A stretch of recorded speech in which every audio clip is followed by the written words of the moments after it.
Welcome back to the Deep Dive. Our mission here is to distill mountains of source material, articles, research, historical texts, into the essential compelling narrative. Giving you that deep understanding, but without the information overload. And today, we are diving into a figure who, he really defined excellence and harmony for centuries. We are pulling back the curtain on Raffaello Sanzio da Urbino, the man the world knows, of course, as Raphael. Right. So when you hear art historians talk about the High Renaissance, it's always this traditional trinity, right? Leonardo da Vinci, Michelangelo, and Raphael. Always. But what's so fascinating is how different Raphael's reputation is from his two rivals. Totally. Leonardo is the enigmatic polymath, the inventor. And Michelangelo is the brooding, powerful, almost tortured genius, that whole idea of terribilità. Exactly. But Raphael, he's something else. Raphael, by contrast, is the master of, well, effortless grace. His work is just consistently admired for its absolute clarity of form, its compositional ease, and just perfect balance. He's the one who visually achieved that Neoplatonic ideal of human and spiritual grandeur, that feeling of perfection captured in a single, sublime moment. And here's the paradox that really drove our research for this. Okay. Raphael accomplished all of this, running what was, arguably the largest, most productive studio of any old master in a career that was cut tragically short. He died at 37. Yeah. Unbelievable. And he'd only spent 12 intensely productive years in Rome, working for two different very demanding popes. So our mission today is to move beyond that simple label of harmonious genius. Right. We want to uncover the mechanics behind that seeming effortlessness. How did Raphael, the manager, the architect, the entrepreneur, and the ultimate diplomat, how did he secure his place not just as a great painter, but as the essential model for classical art? The model that governed aesthetics for the next 300 years. Okay, so let's unpack this. We'll follow the path laid out by the Renaissance historian Giorgio Vasari and move chronologically through his career. And that means starting with the quiet, cultured city that really shaped the man, Urbino. Right, let's start there. To really understand the unique flavor of Raphael's genius, that grace, that diplomacy, that ability to synthesize, you absolutely have to start with his birthplace, Urbino. And this wasn't Florence or Rome. No, not at all. It was a small, quiet, pretty isolated city in the Marches region of central Italy. But, and this is the key, it was profoundly, intensely cultured. And that cultural gravity, it all centered on the court of the Dukes of Montefeltro, right? Specifically Duke Federico. Precisely. That court was renowned across Europe, not for its military might, but for its intellectual atmosphere. So it was a different kind of power. A completely different kind. Federico had amassed one of the greatest libraries in Italy, and the court prized humanism, manners, the arts. Raphael's immediate and primary connection to this world came through his father, Giovanni Santi. Who was the court painter. He was, and Giovanni Santi was quite special, wasn't he? He wasn't just a brush for hire. No, the sources really describe him as a genuinely cultured court figure in his own right. He was. Giovanni Santi was a poet as well as a painter. He wrote this extensive rhymed chronicle of Duke Federico's life and often produced the decor and costumes for court entertainments. So Raphael grew up completely immersed in this world. From birth, immersed in this small, highly refined social circle. And this environment, it gave him an advantage utterly unlike the training of, say, Michelangelo. Right, who was just put in a sculptor's studio as a boy. Or Leonardo, who was trained in the bustling, often, raucous commercial world of Florence. So what you're saying is his social training was just as vital as his drawing hand. Absolutely. The sources, especially Vasari, they stress Raphael's excellent manners and social skills. That polish, that innate understanding of courtly decorum, it allowed him to mix easily in the highest circles his entire life. Dukes, popes. Everyone. Everyone. And this ability to navigate power structures, to manage difficult personalities, that is exactly what fueled the misleading impression that his career was uncontrived and effortless. It was diplomacy in action. It's a crucial insight. He wasn't just a talented painter, he was a highly sophisticated social operator right from the start. And these early connections, they lasted. They really did. I mean, even though he left Urbino, he maintained these vital, lifelong connections. The most famous is probably his deep friendship with Baldassare Castiglione, Author of the Book of the Courtier. the definitive manual on how to be a perfectly balanced, effortlessly sophisticated courtier. And he was also friends with Pietro Gabbiena and Pietro Bembo, two of the greatest writers of the era, Who would later become incredibly influential cardinals in Rome. and provide crucial patronage. You see how it all connects. So the foundation was intellectual and diplomatic, but his personal life was, well, it was marked by early tragedy. It was. That secure upbringing was cut short. His mother, Magia, died when he was only 8 in 1491. And then his father died just a few years later. In 1494, so Raphael was an orphan at 11. But even at that young age, he was already considered skilled. Vasari suggests he was a great help to his father. And he probably had to play a role in managing the family workshop, right? Almost certainly. A necessary, very early lesson in administration. From this precocious start, he moves into what's often called his first great assimilation phase. Training under the great Umbrian master, Pietro Perugino. Right. The consensus is that Raphael worked as an assistant to Perugino, who was one of the most successful Italian painters at the time, from around 1500, maybe a bit earlier. And the assimilation was startlingly complete. Oh, totally. The historian Heinrich Wölfflin noted, and I'm paraphrasing here, probably no other pupil of genius has ever absorbed so much of his master's teaching as Raphael did. That's a remarkable statement. To be so gifted, but also so humble and adaptable as a student, it suggests a conscious choice to master the established language before inventing his own. It was almost total absorption. Vasari famously claimed their hands were indistinguishable in this period. And this wasn't just about style, was it? It was technical. It was. The sources point out they shared very precise painting techniques, including their approach to the oil varnish medium. Tell us a bit more about that technical detail. It sounds like it was a weakness they both shared. It was a shared flaw, yeah. Both Perugino and Raphael applied the oil varnish medium very thickly in shadows and darker garments, but then very thinly on the flesh areas to keep them luminous. Okay, that makes sense. But the problem was that they used an excess of resin in that varnish, particularly in the dark colors. Over time, that resin shrinks, and it causes that characteristic network of cracking that we see in the dark areas of works by both masters. It's like a diagnostic signature linking them together. Exactly, a fascinating, almost forensic link. And that vulnerability, it links his training to his future Roman style, where he'd need stronger, more permanent techniques for things like large-scale fresco. He progressed so quickly. By December 1500, he's already listed in a commission as a master. So his training is done, and he's immediately in demand. Immediately. His first documented work was the Baronci altarpiece. Other key Umbrian pieces include the Mon Crucifixion, which is, deeply indebted to Perugino's style, and the Brera Wedding of the Virgin from 1504. The Wedding of the Virgin is so significant because it shows him mastering space, right? Exactly. It's a large, confident piece. He marshals the composition with this almost Euclidean clarity. Everything is ordered, balanced, static, a hallmark of Perugino's influence. You could see his own mind at work. Oh, yes. Raphael is already using the architecture, that temple in the background, to dictate the perspective and organize the figures. It shows that early interest in structured, rational space that would just explode in his later Roman work. He was also flexible enough to serve as a sort of high-level consultant, even while he was still developing. Yes, which just demonstrates his early value as a draftsman. In 1502, he was brought in by another one of Perugino's pupils, Pinturicchio, to help with the preparatory designs for the fresco series in the Piccolomini Library in Siena. At 19 years old. At 19, he was already the go-to talent for complex, multi-figure compositions, which, set him up perfectly for the explosion of influences he was about to face in Florence.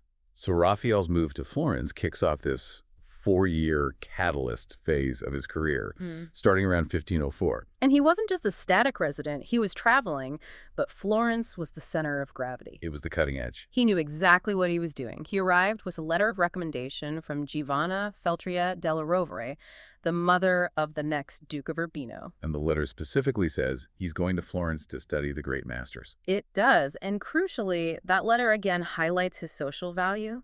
It calls him a sensible and well-mannered young man. So he steps into Florence and just immediately encounters this scene of, well, artistic warfare. It really was. Leonardo da Vinci had returned, Michelangelo was there, and both of them were pushing the boundaries of monumental art in ways Perugino could never have imagined. The crucible. Absolutely. And the most profound immediate influence was Leonardo da Vinci. Who's 31 years older. Right. And he had already revolutionized composition and technique.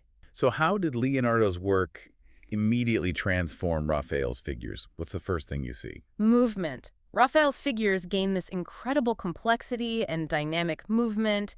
They move past the static, almost frontal piety of the Umbrian school. Leonardo knew how to make figures interact with space. And with each other, through these subtle twists and gestures. The famous aha moment of this period, the one that's always cited, is his adoption of the pyramidal composition, especially for the Virgin and Child. It's a perfect example of his synthesis. Leonardo pioneered this idea of structuring three figures into a stable triangle for ultimate monumentality.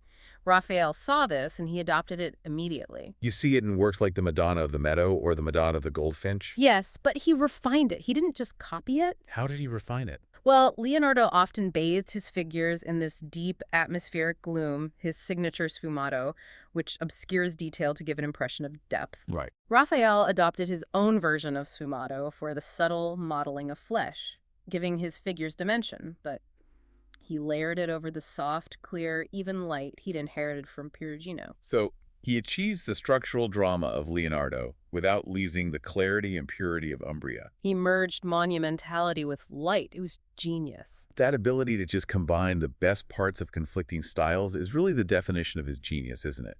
He's not just copying a structure, he's filtering it through his own serene aesthetic. That is absolutely key. And you can see it in his single figure works, too, like the St. Catherine of Alexandria from 1507. Okay. This piece shows his intellectual borrowing at its height. The sources suggest that the subtle, elegant twist of Catherine's body, the contrapposto, was adapted directly from studies Raphael made of Leonardo's lost work, Leda and the Swan. So he takes a pose designed for a mythological goddess, purifies it, and applies it to a Christian saint. Exactly. And in doing so, he instantly imbues the religious figure with this classical dynamism. It's selective assimilation. He saw the power of the pose and incorporated it perfectly. And that defines the Raphaelesque figure. Dynamically poised, yet perfectly restrained. Now, we have to talk about the other giant shadowing his time in Florence. Michelangelo. The rivalry was unavoidable. Well, Michelangelo was 8 years older and already had this reputation for raw, almost frightening power. While Raphael was mastering grace, Michelangelo was mastering terribilità. That sublime, terrifying grandeur of the divine. And the sources suggest the dislike was pretty bitter, at least on Michelangelo's side. He later accused Raphael of plagiarism, didn't he? Oh, he was certainly bitter later on. He believed Raphael had used his connections to advance at his expense in Rome. But even back in Florence, Raphael showed he would acknowledge that power, but he wouldn't be overwhelmed by it. You see that in his Deposition of Christ. One of his most dynamic pieces from this era, but rather than adopt Michelangelo's signature muscular intensity, He went in a different, more classicizing direction. he did. Instead of focusing on that raw, contained power, he drew heavily on classical sculpture, specifically the compositions you find on ancient Roman sarcophagi. Ah, interesting. He spreads the figures across the front of the paterplane in this complex, frieze-like arrangement. It deviates from the tight compositional dramas that both Leonardo and Michelangelo favored. So he was already looking to Roman antiquity for compositional answers. It was preparing him for his next major move. Those 4 years in Florence were a hyperspeed crash course. He was ready for the Vatican. So in 1508, the stars just align. Raphael gets the summons to Rome from Pope Julius II. And this launches the final, explosive 12-year phase of his career.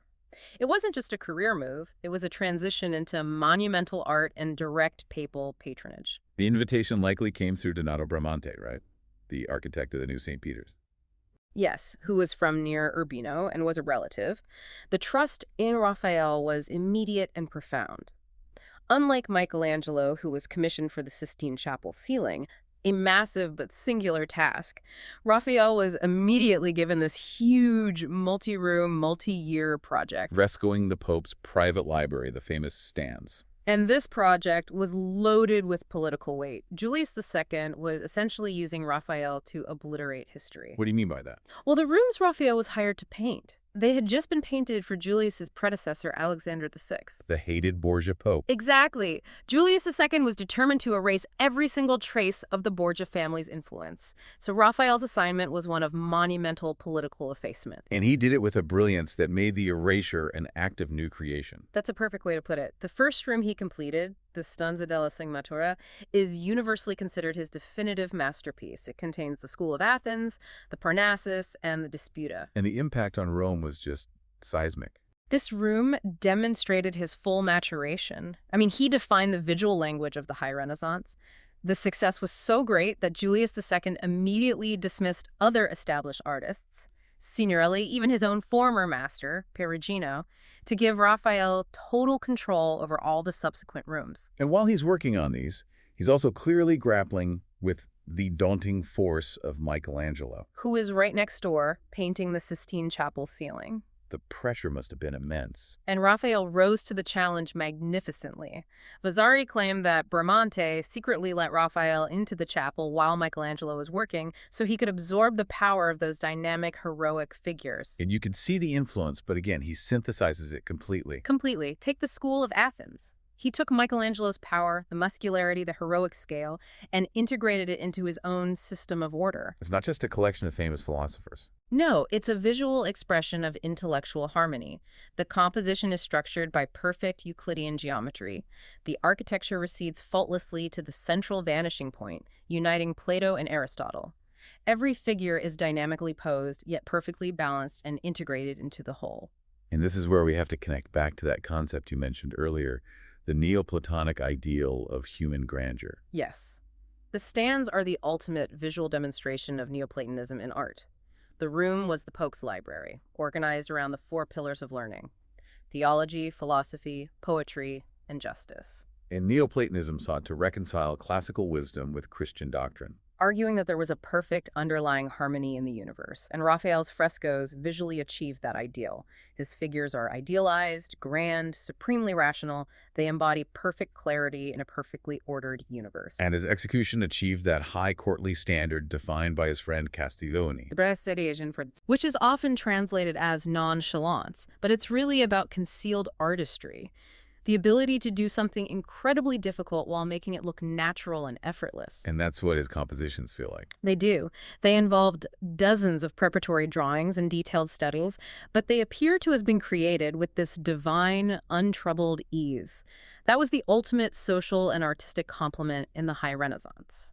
And the papal patronage just continued seamlessly after Julius II died in 1513. His successor, Pope Leo X of Medici, maintained an even closer relationship with Raphael. Leo X was a prodigious patron, and, thanks to Raphael's friends like Cardinal Bibbiena, his status just accelerated. He was commissioned for 3 more stands rooms. But the sources do indicate that the sheer scale of the commissions led to a bit of a quality shift in the later stands. That's the inevitable trade-off of monumental productivity. While the conception and designs for rooms like the Fire and the Borgo were still Raphael's genius, the execution was increasingly delegated to his burgeoning, highly skilled workshop. You lose a little of the master's personal touch. You do. The compositions with a lot of dramatic action, they show a slight loss of that flawless execution you see in the Signatura. And that slight drop in execution quality really signals a necessary pivot in his career. He was evolving from master painter into master administrator. This is where we transition from Raphael the painter to Raphael the Renaissance entrepreneur, the CEO. The trust placed in him was just extraordinary. He wasn't just managing the Vatican's painting schedule, he was thrust into architecture and into the role of cultural preservationist. The transition was rapid and very high stakes when his mentor, Donato Bramante, died in 1514. Pope Leo X immediately named Raphael the architect of the new St. Peter's Basilica. He was only 31. 31.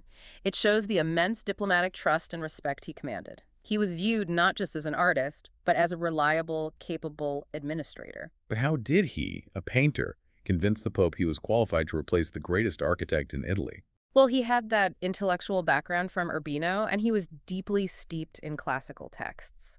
We know he commissioned a translation of Vitruvius's 4 books of architecture, the classical Bible for builders into Italian. And that copy is preserved, right? It is, and it's littered with Raphael's own handwritten notes in the margins. He was rigorously educating himself on the job. Though his vision for St. Peter's was largely altered later, he was the most important architect in Rome for a critical short period. He was. And he designed structures that became hugely influential, even if they didn't all survive. The Palazzo Branconio della Pila, for example, built for the papal chamberlain. He was famous for its richly decorated facade. A 3-story masterpiece covered in painted panels, niches, sculpture. It created this illusion of depth and richness. It was a real departure from Bramante's more restrained classicism. And the ultimate surviving testament to his vision, even unfinished, is the Villa Madama. A colossal project. It was commissioned by Cardinal Giulio de' Medici as a lavish hillside pleasure retreat, complete with gardens, classical sculpture courts, decorations. Reminiscent of Nero's Golden House. Exactly. Though it was never completed, its design broke the mold for secular domestic architecture. It influenced villa design for the next century. And crucially, the great later architect Palladio felt it was the only modern building in Rome worthy of his careful, measured drawings. That's a lasting legacy. A huge one. And this technical ambition merged perfectly with his new political role in 1515. Prefect over all antiquities in Rome, Which gave him immense governmental power. and showed his profound commitment to preservation. He was passionate about documenting and saving ancient Rome. He instituted policies that were, radical for the time. Like what? Excavators had to inform him within 3 days of a discovery. Stonemasons, who were constantly repurposing ancient stones, were strictly prohibited from destroying inscriptions without his direct permission. So he wasn't just enforcing rules, he envisioned this massive intellectual project. He did. He planned a comprehensive visual and cartographic survey of the entire ancient city, an archaeological map of ancient Rome. Unbelievable. He wanted to record every remaining column, every inscription, every ruin.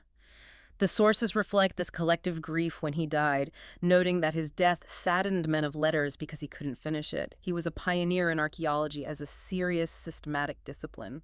Now let's talk about the engine of his productivity, the workshop machine.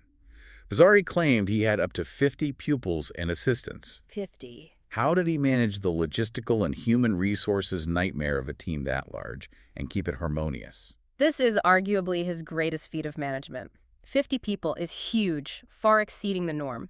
His studio included established masters from other regions working as contractors alongside young pupils like Giulio Romano. And the key, according to Vasari, was his diplomatic genius. It was. That early Urbino training paid off right here. While Michelangelo was infamous for his tumultuous relationships, Raphael ran his machine with extreme harmony and efficiency.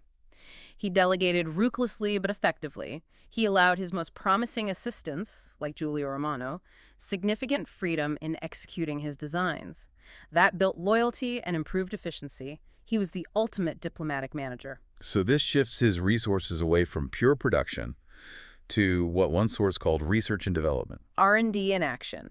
He was constantly refining his product, the figures, the compositions, before they hit the assembly line of the fresco wall. We have over 400 surviving drawings. And a contemporary writer described his process, right? He did. He said when Raphael was planning a composition, he'd lay out a huge collection of his existing stock drawings on the floor. Studies of heads, limbs, poses. All of it. Then he would rapidly draw new compositions, borrowing and integrating these elements, coming up with 4 or 6 ways to show a narrative, each one different. So he wasn't starting from scratch every time.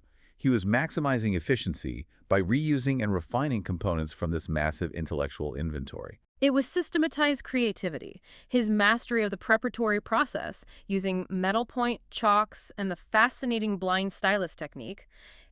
It all ensured that by the time the design reached the wall, every element was perfectly resolved. The blind stylus allowed his workshop to reliably follow his lines. Exactly. It ensured the final product retained his characteristic clarity, even if others executed the brushwork. And finally, his pioneering use of printmaking. That suggests an awareness of mass marketing and distribution that was way ahead of its time. It was strategic foresight. Raphael never made prints himself, but he collaborated extensively with the engraver Marcantonio Raimondi. This was unusual because Raphael created designs purely to be turned into reproductive engravings. Things like the Judgment of Paris or the Massacre of the Innocents. Yes, and this collaboration was crucial to his fame. Because it was an early form of mass media art distribution. It was. Most people outside of Rome couldn't see the Vatican frescoes. But Raimondi prints, they disseminated Raphael's compositional ideas instantly across Europe, cementing his influence and spreading the gospel of the high Renaissance style. His art wasn't confined to a single chapel. It was instantly replicable. It made him arguably the most influential artist on a global scale until the rise of photography. The pace of this career was just astounding. But of course, it was unsustainable. The shock of his early death on Good Friday, April 6, 1520, it rocked Rome. It did. And let's look at the human side of the man who seemed to embody perfect balance. His personal life was complicated? Very. He never formally married, even though he was engaged to Maria Bibbiena, his friend Cardinal Bibbiena's niece. The marriage kept getting delayed. It was, perhaps because Raphael was privately nurturing the ambition of becoming a cardinal himself, an idea encouraged by Pope Leo X, but Maria died before the marriage could ever take place. His permanent mistress was the famous Margherita Luti, La Fornerina. The baker's daughter. The cause of his death remains a historical debate. Vasari, ever the romantic, claimed he died from a fever brought on by exhaustion from unceasing romantic interests. And then compounded by being wrongly treated by bloodletting. Exactly. Later theories have ranged from pneumonia to various infectious diseases. We'll probably never know for sure. But regardless of the cause, he faced his sudden illness with the same composure that marked his art. He did. He was acutely ill for 15 days, but was fully composed. He confessed, received the last rites, and dictated a meticulous will. He made sure his mistress was cared for. He did. And he divided his vast studio contents and drawings between his two key successors, Giulio Romano and Penny, ensuring the survival of his method. The funeral was truly grand, wasn't it? Befitting the man who had become the very definition of the courtly artist. It was a spectacle of state mourning. Sources describe this huge public outpouring of grief. 4 cardinals carried his body, and the Pope himself reportedly wept and kissed the master's hand. And he was buried, as he requested, in the Pantheon. With his final unfinished work, the Transfiguration, placed at the head of his funeral bier. And that final work, Transfiguration, is so important because it shows his style moving in a new, more expressive direction. It signals a profound shift. The lower half of the painting is this dramatic, dynamic, emotional scene of the possessed boy, full of darkness and tension. It's a movement toward proto-Baroque drama. But the upper half maintains his classical clarity. It does. But the contrast between the two halves shows a willingness to use intense emotional expression that would define art after his death. He was moving away from the purely restrained ideal and toward dynamism. Which contrasts strongly with the emerging mannerism movement. Totally. And this brings us to the complex history of his critical reception. The art world moves immediately into mannerism, a style totally opposed to Raphael's balance. And yet he remains the standard. It's a huge paradox. It is. Mannerism favored artifice, elongation, strained emotion, the antithesis of Raphael's clarity and ease. So why did he remain the ideal? Because many critics and patrons disliked the excesses of mannerism. They saw Raphael as the absolute embodiment of universal correct taste. He became the measuring stick. Michelangelo, for all his power, was sometimes seen as too eccentric, too focused on raw anatomy. Exactly. Raphael represented the perfect synthesis of invention, decorum, and execution. And this position was just solidified throughout the 18th and 19th centuries. His period of greatest influence. Academic art training across Europe was founded almost entirely on copying and studying Raphael's work. This is when Sir Joshua Reynolds, the most influential art critic in Britain, places Raphael on this almost unreachable pedestal.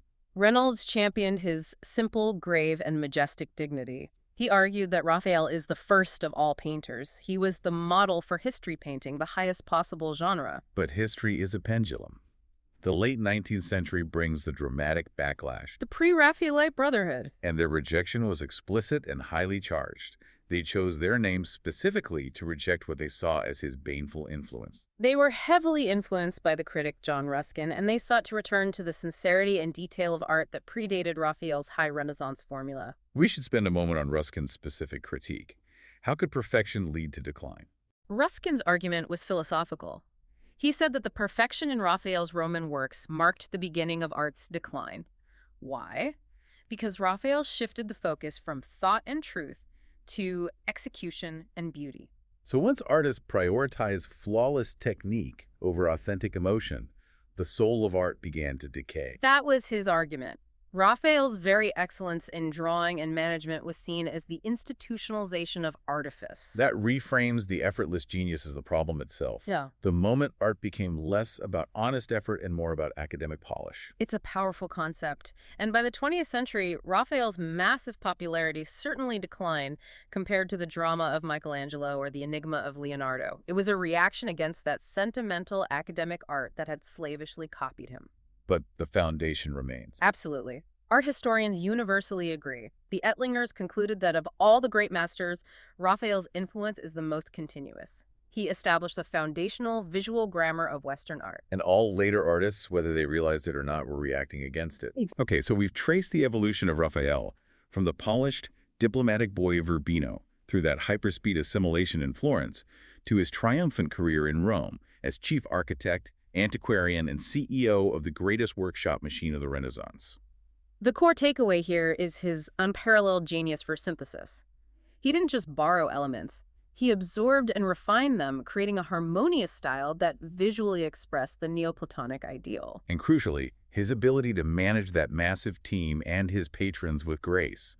His mastery of sprezzatura was as critical to his legacy as his brushwork. Absolutely. So why should you, the learner, care about Raphael today? Well, because he codified the standard. He provided the formal language of grandeur and balance that became the reference point for centuries of art and design. If you want to understand why Baroque art looks dynamic, or why the pre-Raphaelites were so angry, you have to understand the serene foundation that Raphael established. And that brings us to our final provocative thought.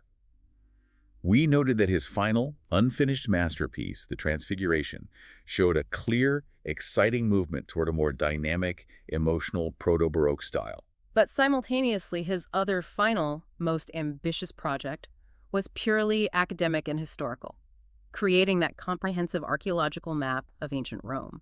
So given his extraordinary ability to fuse painting, architecture, and scholarship, what might the art world have gained if Raphael had survived another few decades?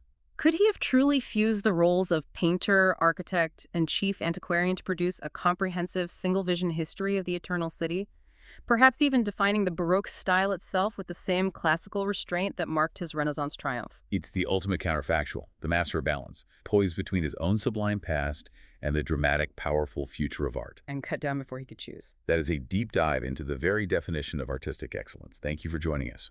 We'll be back soon with more sources and more connections right here on The Deep Dive.